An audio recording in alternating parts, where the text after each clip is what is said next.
Hi guys, welcome back to my channel. To all my returning subscribers, thank you so much for your support. To all those who don't know me, my name is Pamela, a Zimbabwean original nurse who relocated to Ireland last year, and I've just been sharing my journey of me coming, how I came and how I've been finding things, and I hope you guys will go on this journey with me. So today I'm not gonna waste my makeup, so I'm gonna do another video. I hope you've seen my video on the culture and customs of Ireland, and then this one I'm just gonna touch on. This one will be very short.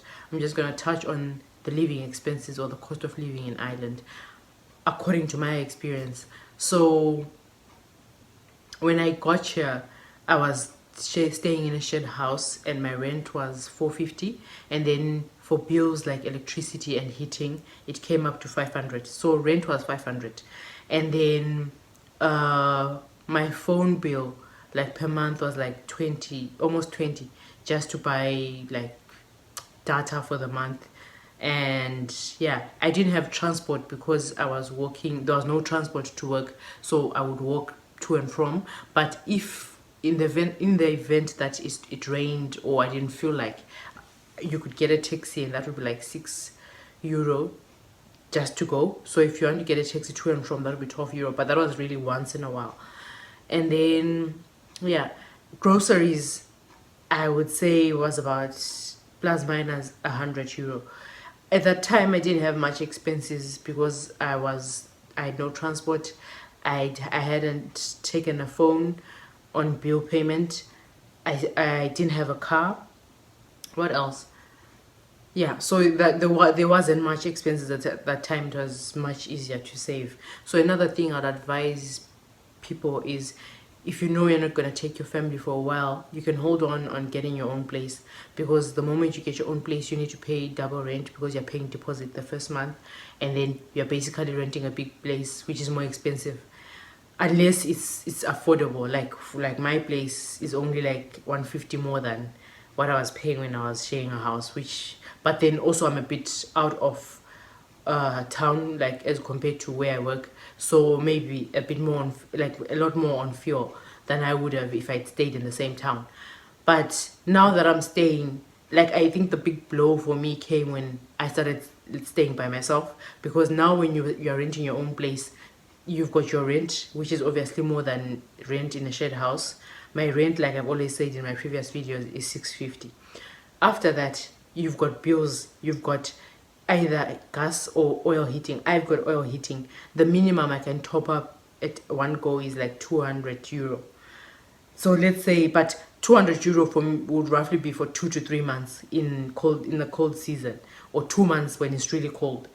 So that's like 100 per month just for the heating.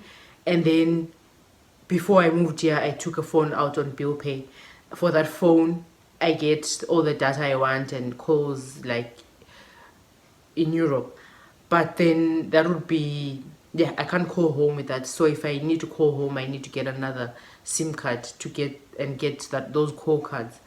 And then Wi-Fi. You definitely have to pay for Wi-Fi. Everyone needs Wi-Fi. My Wi-Fi is like 40 per month. And then electricity, they do 2 monthly bills. So the first 2 monthly bill I got roughly was like 180. So that would be, and this is me staying alone, so take all those things into consideration. Once you have your family over, you're using more of everything, because now I have days when I'm at work and I just go in the morning and come back and I sleep. I haven't cooked, I haven't used any electrical appliances. So I think it's going to be a bit more, or a lot more, when the family is over.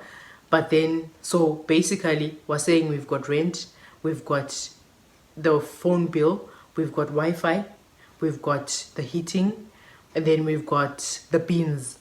So what also happens is, once you start staying alone, you need to apply for the bins. They'll supply you with the bins, like, and the different ones according to whether it's general waste or it's recyclables, and you have to pay for that every month. The good thing is, in Ireland you don't pay for water, so there's no water bill, but those are just the basic bills you have, or that I have, because you might not have a phone bill. And then also groceries. At the moment, for me, I think 150 tops per month like is good enough. But it also depends, like with groceries, it just depends on your appetite, how much you're eating, how much and how luxurious you are. You might want a whole lot more or eat a whole lot more than I do. So that one is just a rough, like according to me. So basically those are the bills per month, the rent. Oh, and fuel. So if you're driving now, you've got fuel. And one thing, if you're driving, most people would take also cars where they're paying monthly. So you might just have a car installment every month.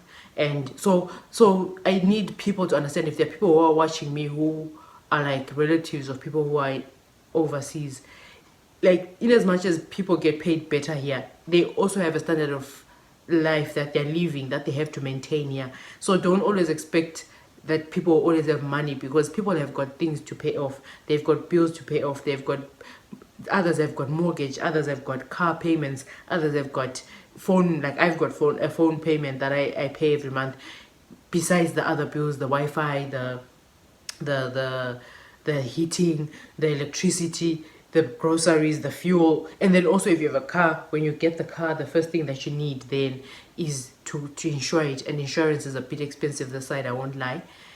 Roughly it could be 1,500. I don't remember the exact amount I paid. And then you also have to pay for motor tax, which you can pay for like quarterly.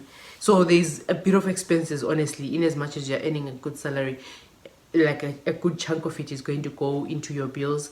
So you need to plan, you need to really plan wisely, you need to see how your things are going, you need to, like, don't make rush decisions. Like, especially I always say, sometimes people will jump into buying like these cars, and it makes sense initially to pay monthly, but then when you look at it in the long run, you're like, that's a chunk of your money going away every month. So it's something, it's responsibility that you need to take on when you're completely sure that you can like deal with it, you can pay those installments.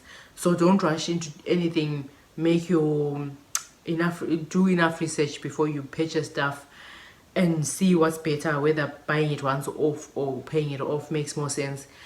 Otherwise, those are the bills. I can't like sort of say that would be the same bill for everyone, because everyone's needs are different.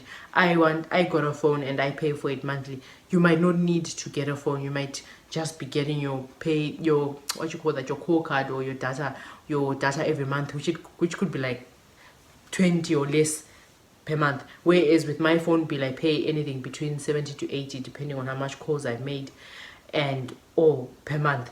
So that's the cell phone bill, by the way, guys. If you have a landline, I think that's another story, but that I think could come with your, I think I got a line with my Wi-Fi, but I didn't buy a handset. You get a phone line, I think, with your Wi-Fi. I didn't bother buying a handset because I do everything on my phone and I'm at work half the time. So yeah, I just wanted to share that with you on the costs of living in Ireland.